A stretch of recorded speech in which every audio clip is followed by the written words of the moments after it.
Your Excellency President Moi Kibaki, Your Excellency former President Daniel Moi, Your Excellencies Head of States and Government, Your Excellencies Ambassadors and representatives of the international organizations, distinguished invited guests, ladies and gentlemen, compatriots, fellow countrymen and women, allow me at the outset to convey to you my best wishes for the new year.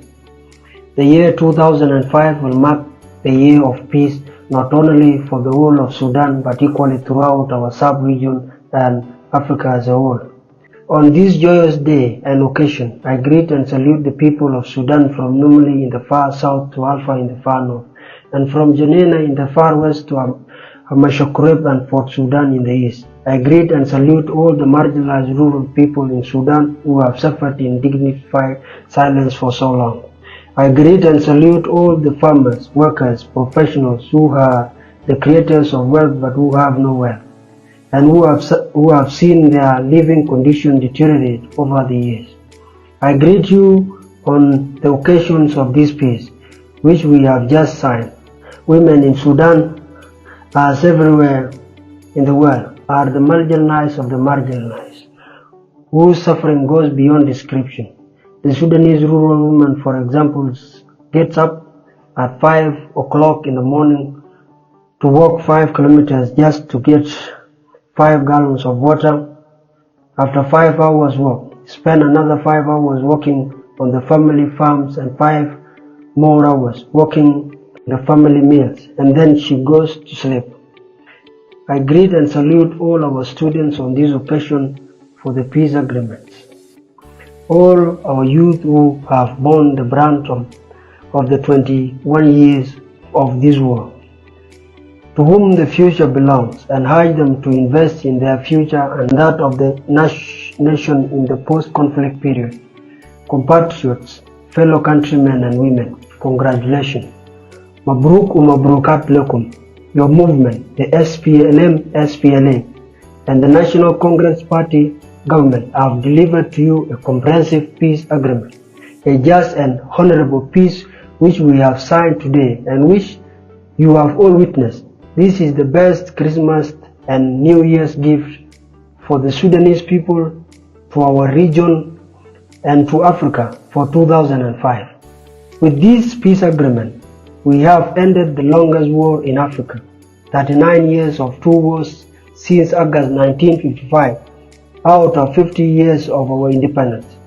And if we had the 11 years of Anyanya 2, then Sudan have been at war within itself for 49 years, which is the whole of its independent period.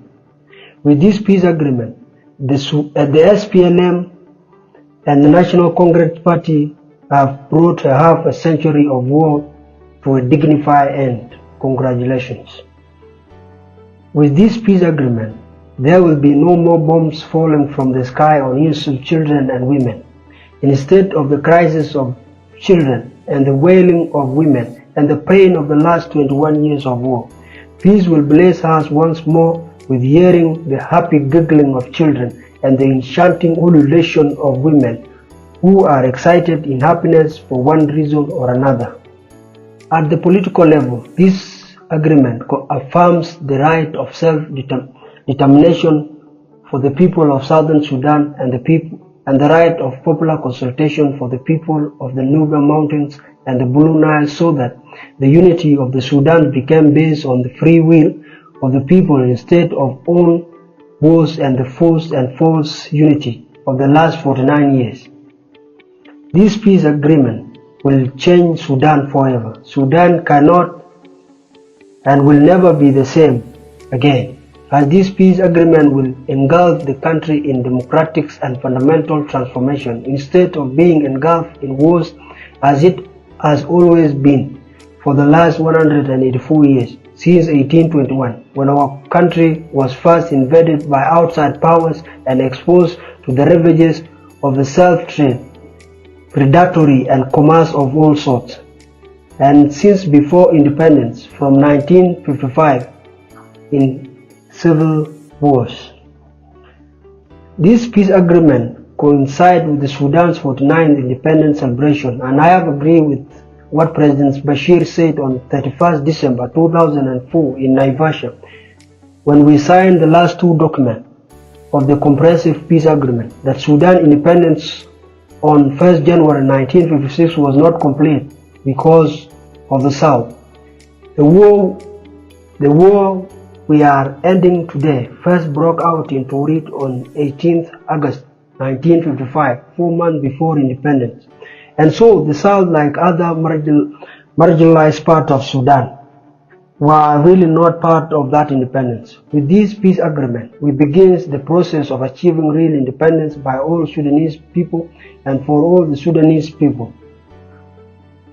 The signing of this comprehensive peace agreement thus marks the end of what I will correctly call the first republic of the whole Sudan that has lasted 49 years from 1st January 1956 to 31st December 2004, when we signed the last two agreements on comprehensive ceasefire and implementation modalities. And on a personal note, exactly 42 years to the date when I first left Sudan for the bush, on 31st December 1962 to join the first war, I hope I will not go back to the bush again. This peace agreement therefore signals the beginning of Sudan's second republic of the new Sudan. From here on, Sudan for the first time will be a country voluntarily united in justice, honor, and dignity for all its citizens, regardless of their race, regardless of their religion, regardless of their gender, or else if the country fails to rise this challenge of moving away from the old Sudan to the new Sudan of free and equal citizens, then the union shall be dissolved amicably and peacefully through the right of self-determination at the end of the 6th year of the interim period. I call on the Sudanese people to join this peace agreement, to join the SPLM and the National Congress Party in the peace process, because this peace agreement belongs to them. It does not belong to John Garang or the SPLM leadership. It does not belong to Vice President Ali Othman Taha or President Hassan al-Bashir or to the National Congress Party. This peace agreement belongs to all Sudan, to its neighbors, to Africa, to the Arab world, and indeed to the rest of the world. That is why you see this big attendance today, because this peace belongs to all of them. Although the comprehensive peace agreement was negotiated by two parties as a matter of necessity and practicality in order to end the war in the first place, and now that the war is ended, I call on all the Sudanese people and their political forces to build consensus around this comprehensive peace agreement and use it to end war in other parts of Sudan and to relaunch the Sudan to the promised land of the new Sudan of progress and equality, of opportunity for all Sudanese citizens without distinction. Finally, and last but not least, I salute all our martyrs and all wounded heroes on both sides. I salute and congratulate all officers and soldiers on both sides of the conflict for their heroic sacrifices. I pay tributes and thank our civil population who provided the logistic of the war, especially those in the SPLM administrative areas, for without their contribution and this comprehensive peace agreement will not have been possible. It is because of the role played by our civil population in the long war that we have invited some 50 chiefs and traditional leaders representing our civil society at the grassroots. We have also invited the SPLM military band to represent the SPLA rank and files. On these joyous occasions of the signing of the comprehensive peace agreement, as you will recall that the SPLA has always released prisoners of war. We have so far released more than 3,000 prisoners of war at various times over the last 21 years. I as of today, order the immediate release of all prisoners of war that are still under the custody and care of the SPLA. It is fitting, as we celebrate this momentous historical landmark, to pause to remember the thousands of fellow human beings who recently perished in both Asia and Africa in one of the planet's worst natural disasters of the modern era. Our hearts go out in grief and solidarity to people of Southeast Asia in this hour of tragedy, in the hand of merciless earthquake and tsunami, as we share the pain and suffering of our fellow human beings in all the countries that have been devastated by the earthquake and the accompanying tsunami or tidal waves. We also urge the international community, after it has pledged so generously to help alleviate the suffering and rebuild shattered lives in the affected region, to spare some resources to help post-conflict Sudan recover and evolve. We therefore look forward at a massive turnout of donors with their pledge at the prospective Oslo Donors Conference for Sudan, which is scheduled soon. Excellencies, compatriots, fellow citizens, in order to understand and appreciate the present historical moment of the signing of Sudan Comprehensive Peace Agreement, I beg your indulgence to allow me to talk briefly about the problem that we are solving now, and to which President Yoweri Museveni referred to before as the problem of people with turbine and people with ostrich feathers. As I said before, Sudan has been at war within itself for the whole of 49 years of its independence. And as we end this war today, another serious one is intensifying in the western Darfur region, while another threatened in eastern Sudan. Why? What is the problem? Why should a community subject itself to generations of war and suffering in so many parts of the country? In our view, the attempt by various Khartoum-based regimes since 1956 to build a monolithic Arab Islamic state with exclusion of other parameters of the Sudanese diversity constitute the fundamental problem of Sudan and define the Sudanese conflict. The Sudanese state hitherto has excluded the vast majority of Sudanese people from governance and therefore their marginalizations in the politics, economics and social fields. This provoked resistance by the excluded. There have been wars and there continue to be wars in Sudan simply because the majority of the Sudanese are not stakeholders in governance. The solution to the fundamental problem of Sudan is to involve an all-inclusive Sudanese state which will uphold the new Sudan, a new political Sudanese dispensation in which all Sudanese are equal stakeholders, representatives of their religion, irrespective of their race, tribe, or gender. And if this does not work, then to look for other solutions such as splitting the country.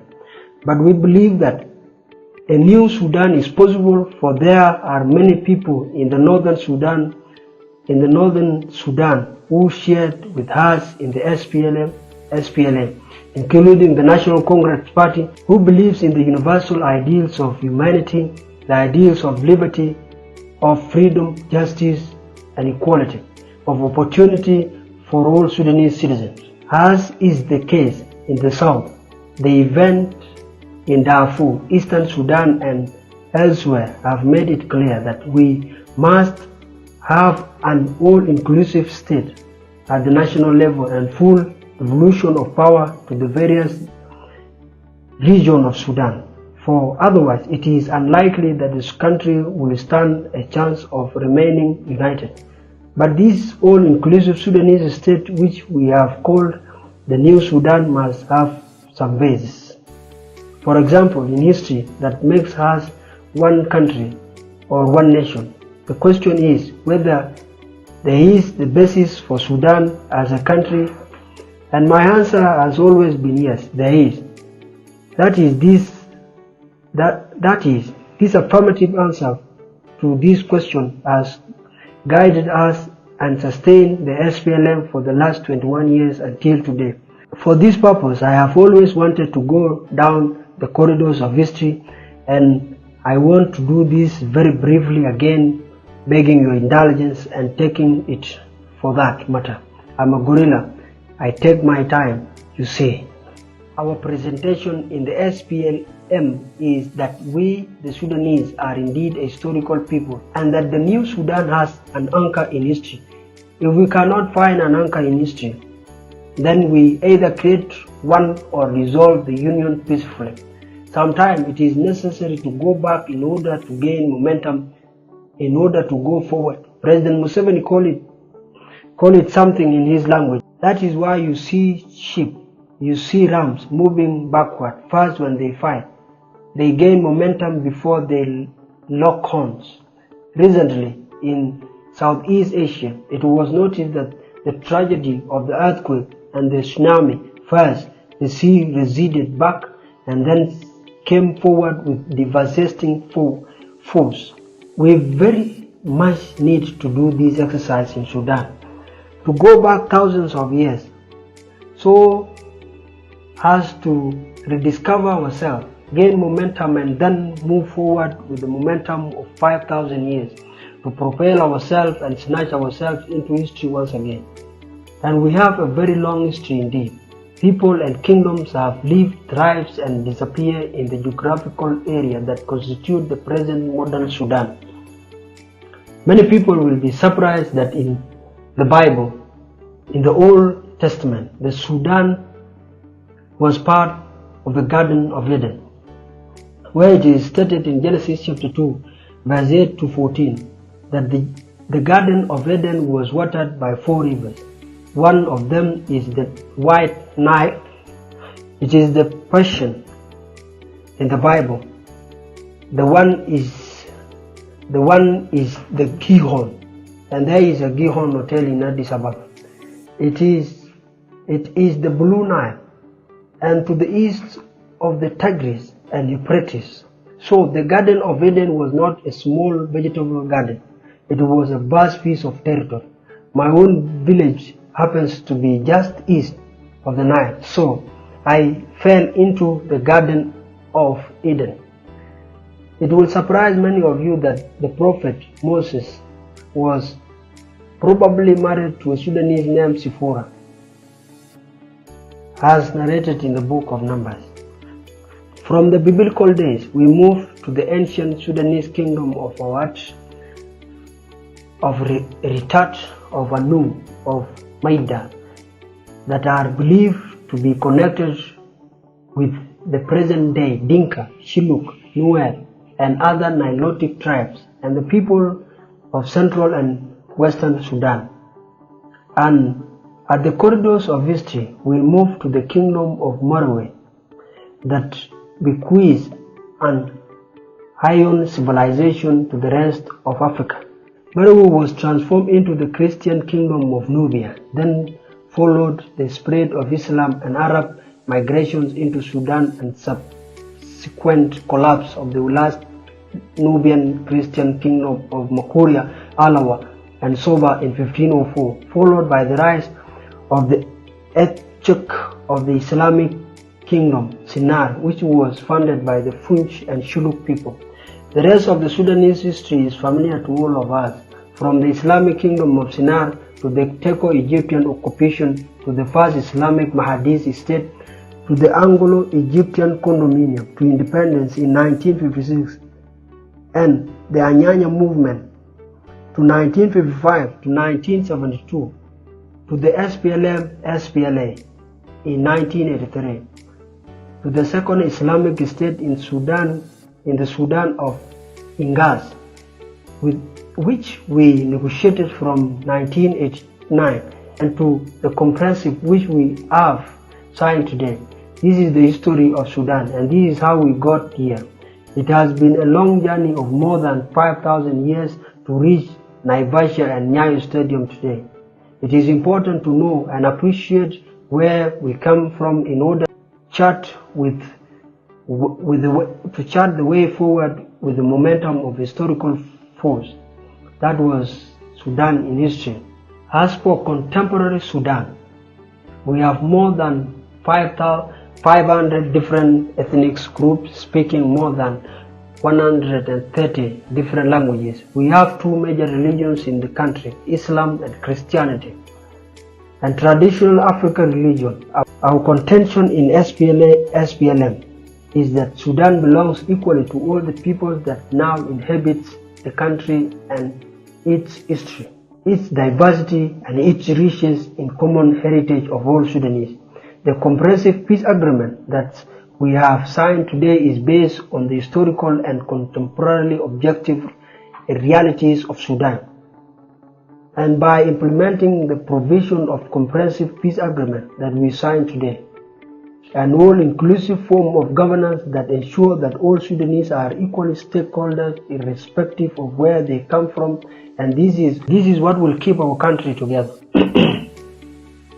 Furthermore, by adopting and applying the form of governance and wealth sharing agreements stipulated in the comprehensive peace agreement to other parts of the country with similar affliction as the south, such as Darfur, Eastern Sudan, and other parts of the country, we can once again become a great nation that is voluntarily united in diversity rather than divided by diversity and forcibly kept under a coherent and fake unity. This is the context and the value of the comprehensive peace agreement we have signed today. It provides the Sudan with a real and perhaps the last opportunity to make a real paradigm shift from the old Sudan of exclusivity to the new Sudan of inclusivity, achieved not through force but through the exercise of right of self-determination. Viewed this way, the right of self-determination, which is one of the cornerstones of the comprehensive peace agreement, is a blessing rather than a curse, as many northern Sudanese fear. I want to assure you that we will all work together with National Congress Party and other political forces in Sudan so that we develop a new paradigm so that we keep our country together. Excellencies, distinguished guests, compatriots, ladies and gentlemen, bear with me, I am almost finished.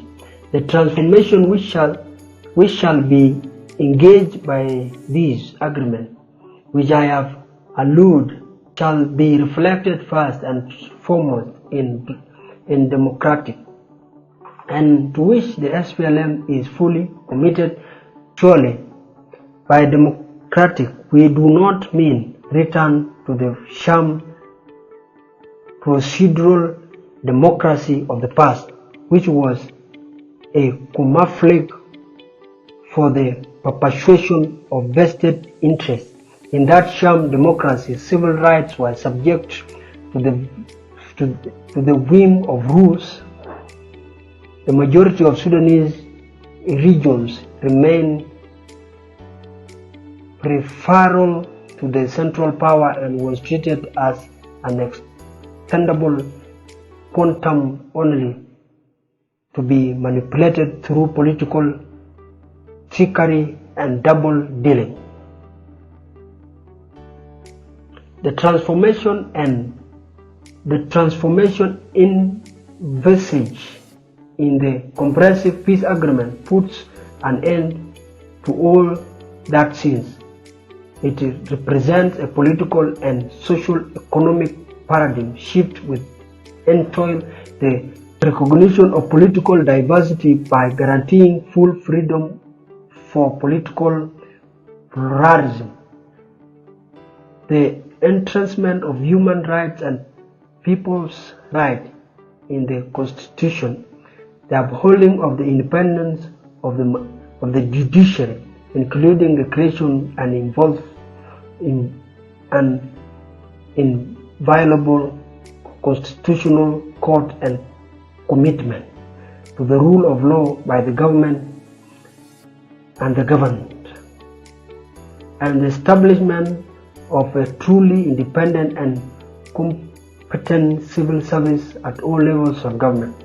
It also conceptualizes and seeks to realize a recreation of legislature in a manner that shall ensure rigorous checks and balance and guarantees power to the government of Southern Sudan and to the state powers which can be neither be withdrawn nor impaired by other centers of power.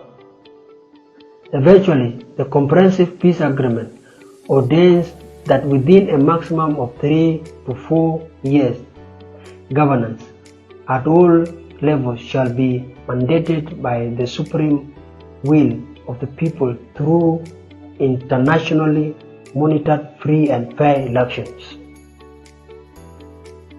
Excellencies, distinguished guests, compatriots, ladies and gentlemen, the long war to which we have put an end to today impoverished our citizens and reduced our country with tremendous resources to institutions, without claiming that the new economic paradigm shift, which I have alluded to, is the ultimate panacea for curing the nation's health.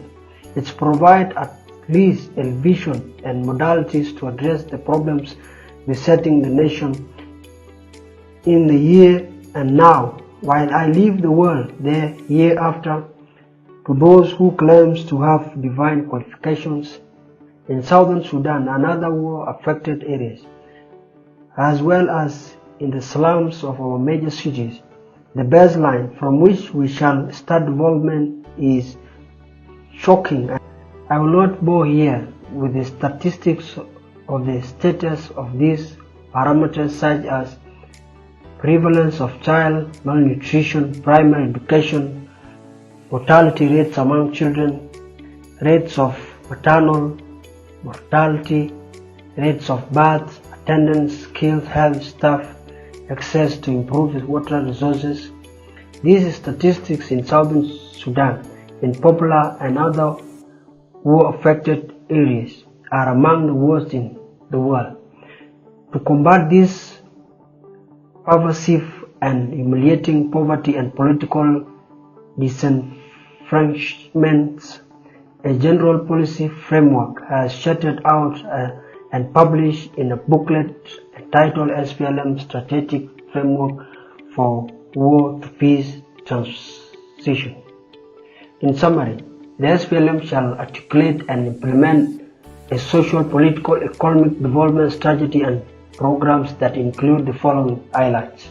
First, the SPLM shall adopt an economic development paradigm that emphasizes growth through rural development and transformation of traditional agriculture that is integrated with agro-industries. We must transform the present subsistence traditional agriculture in Southern Sudan and other areas through technological innovations, making agriculture the engine of growth. And agriculture as the engine of growth will literally be fueled by oil.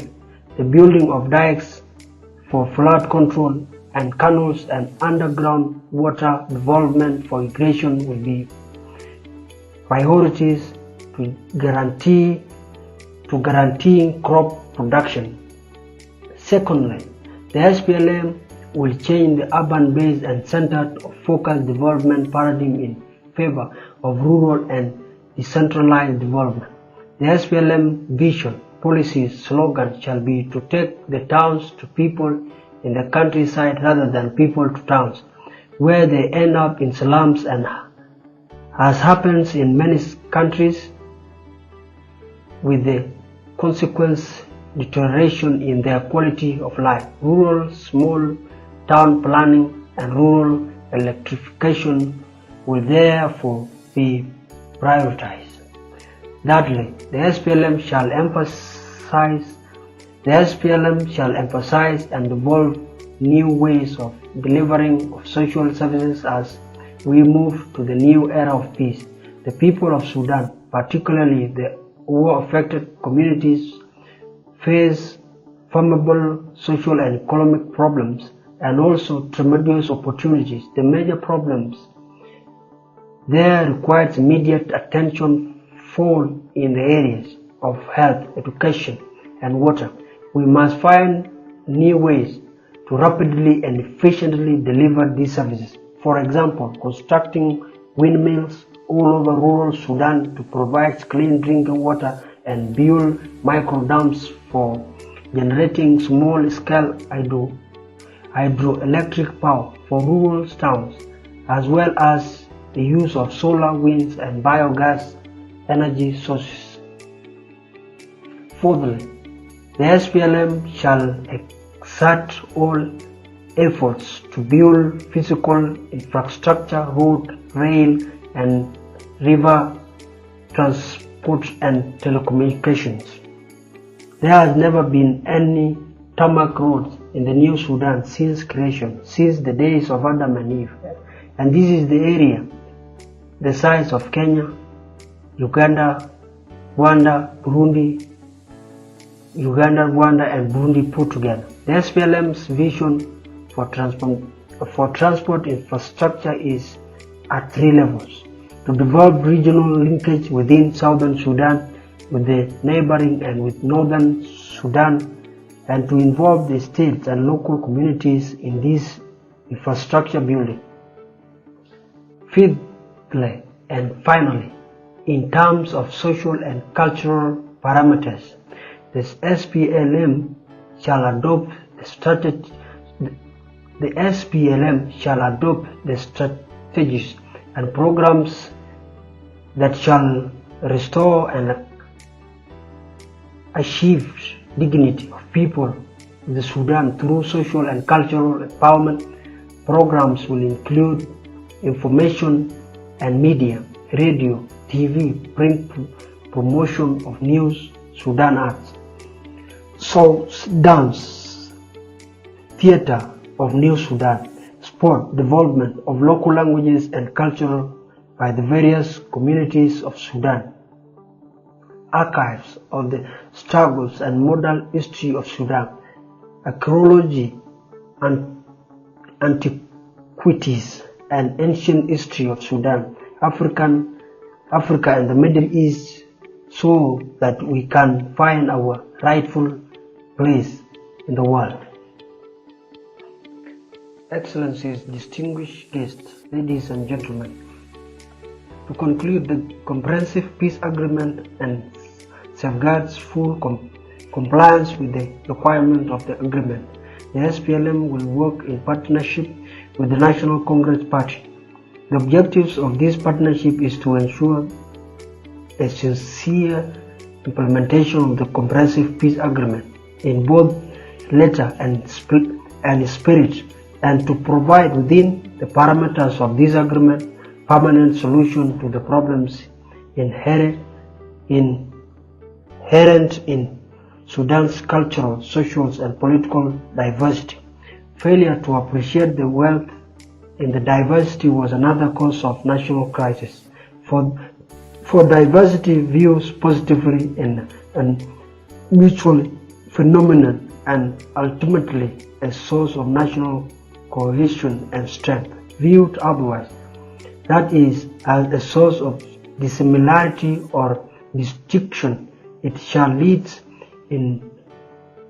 inevitably to the ultimate disintegration of the country as threatened today, and which at all costs we must avoid. Furthermore, the partnership does not mean abandonment of political alliance by any of the two parties. However, this partnership once safeguards in the new political dispensation shall in effect nurture the democratic transformation and political multiplicity which by their very natural may lead to diverse alliance, but so long as those alliances are based on commitment to the letter and spirit of the peace agreement that will put an end to the longest war in Africa. Alliances become assets, not liabilities. It is our submission that political struggle in the Sudan shall henceforth translate into competing visions of people, progress and development, never into the use of force or the threat of the use of force. SPLM, ladies and gentlemen, will ensure the new political dispensation is wide enough to accommodate all legitimate political and social forces in the country. It is therefore our hope to achieve popular consensus on those agreements. As the movement that has been fighting against the marginalization of others, we shall not tolerate the exclusion of anybody from this process. The parties to the comprehensive peace agreement share this conviction, and we have included the agreement inclusiveness. In this regard, the SPLM will play its role at the national level to work with National Congress Party and other political forces to ensure full inclusiveness, while the SPLM and the National Congress Party shall be major partners in the initial interim government unity. Our understanding of partnership is well rooted in inclusiveness, which means to bring on board all political forces in Sudan, shift among them the political parties within the National Congress Party umbrella and the political parties within National Democratic Alliance, which we call upon to complete negotiations with the government of Sudan based on the Jeddah Agreement that are holding negotiations in Cairo so that they get their share in the government of national unity and participate fully in all the national commissions stipulated in the Comprehensive Peace Agreement, especially the National Constitution Review Commission. Finally, on the issues that concern Southern Sudanese, I want to say a little on South-South dialogue. On building national consensus, the SPLM will also spearhead the South-South dialogue. This dialogue, above all, is to heal wounds and restore fraternity and mutual respect so as to create a healthier political environment that is accommodative all Southern Sudanese political forces, both at the local levels of Southern Sudan and at the national levels. But South dialogue is not only about power. It is about all and democratic exercise based on mature and selfless political discourse among Southern Sudanese with a view of galvanizing all our human material resources for the service of our people. Democracy, whether in North or South, should no longer and solely be a struggle for power, but rather as a competition on providing good governance, development, and delivering social services for our people. I want, in conclusion, to quote in terms of this inclusiveness, the Gospel according to St. John's, that says in St. John's chapter 14, verse 1 to 2, "Do not be worried and upset." Jesus told them, believe in God and believe also in me. There are many rooms in my Father's house, and I am going to prepare a place for you. I will have not said if it were not true. So I say to all South Sudanese on the occasion of this signing of this comprehensive peace agreement, that there will be many rooms in an SPLM-based government in Southern Sudan, and all are welcome. I also want to assure Southern Sudanese in general that the comprehensive peace agreement will not be dishonored like other agreements that Abel Alier has written a book about entitled Too Many Agreements Dishonored. The biggest challenge will be implementation of peace agreements, but we, both the SPLM and the National Congress Party, are committed fully to the implementation of this agreement. There are both external and internal guarantees, organic and external guarantees that will ensure the implementation of this agreement. I want also to assure the SPLM that the experience of Anyanya 1 will not repeat itself, because there are many SPLM soldiers that are worried they will be left by peace. This regards the issues of funding of the armed forces. We solve the issues of funding of the armed adequately. The joint integrated units, components of the SPLA, shall be funded by the government of national unity, not as a separate army from the mother SPLM, but as part and parcel of it, with same wage and living conditions. The mother SPLA on the other hand will be funded by the government of Southern Sudan, and the government of Southern Sudan has been empowered by the comprehensive peace agreement to raise financial resources from both local and foreign resources to seek international assistance for that purpose. So there is no reason for concern or alarm.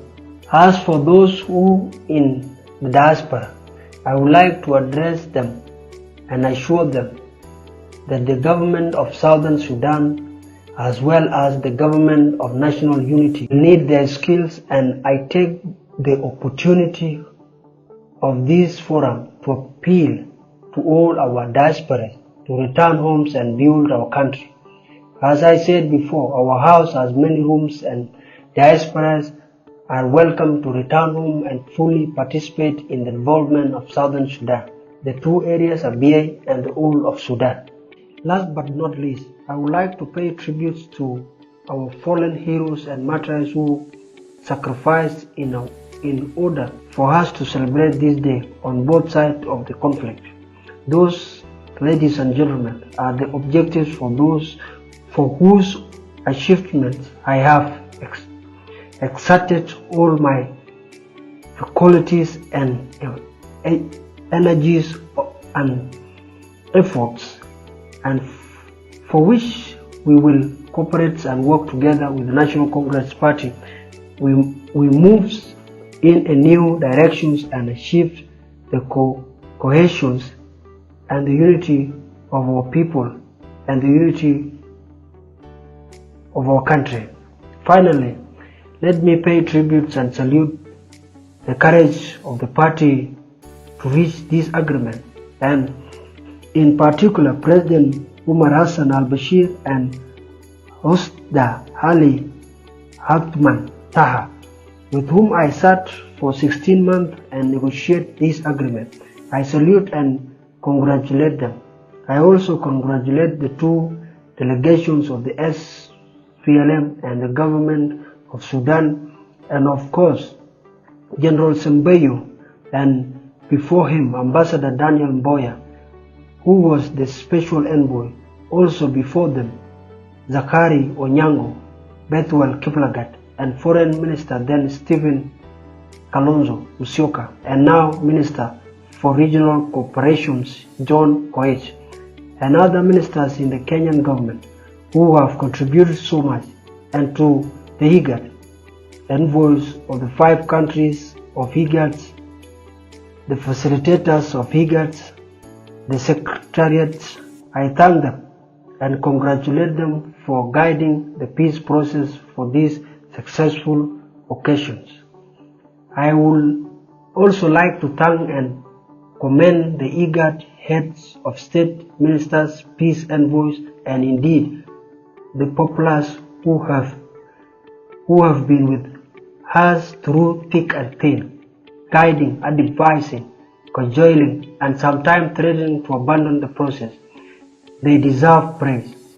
Our thanks goes to them, and also to the bravery of the people of East, the Horn, the Arabs, world and the wider international community, who on numerous occasions either voluntarily to bring peace to Sudan or did encourage in meaningful manners the ongoing peace process.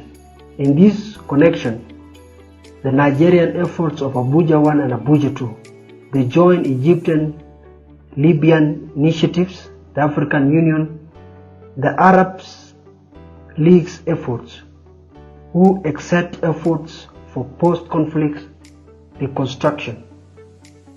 I must also mention a few of the very many names to thank for their contribution to the Sudan peace process. Among them are eminent people like President Obasanjo, President Babangida of Nigeria, President Kaunda, Masaire, Michel, Nujoma, Kisano, Rawlings, who is here with us today, Mandela of South Africa, Mubarak of Egypt, Gaddafi, Bouteflika, who is here with us today, Jimmy Carter, the late James Grant, OLS that has saved millions of lives since 1989, President Bush and his Secretary of State Collins Powell and his Special Envoy Senator Danforth and Andrew Natsos of USAID, both houses of US Congress, Prime Minister Tony Blair and his envoys, Ambassadors Alan Golty and Macphail, the UN Secretary General and his envoy, Ambassador Sun Hoon and Pronk, who are here, and a special friend of the Sudan peace process, the Norwegian Minister Hilda Johnson, and finally, last but not least, the leaders of this region, led by then President Daniel Arap Moi, and now by President Mwai Kibaki, President Museveni, Prime Minister Zenawi of Ethiopia, President Isaiah Afwerki of Eritrea, and the Wananchi of Kenya, and the East Africa Mzima. And finally, I pay tributes and thanks to my dear wife Rebecca and the wives of all our colleagues and comrades in the struggle for their patience and contribution. For without their help, the bush would have not been bearable. My sincere thanks to all these people. I pay tributes finally to all the Sudanese people to whom this peace belongs, and I say to them, Mabruk wa mabrukat lakum. Thank you very much.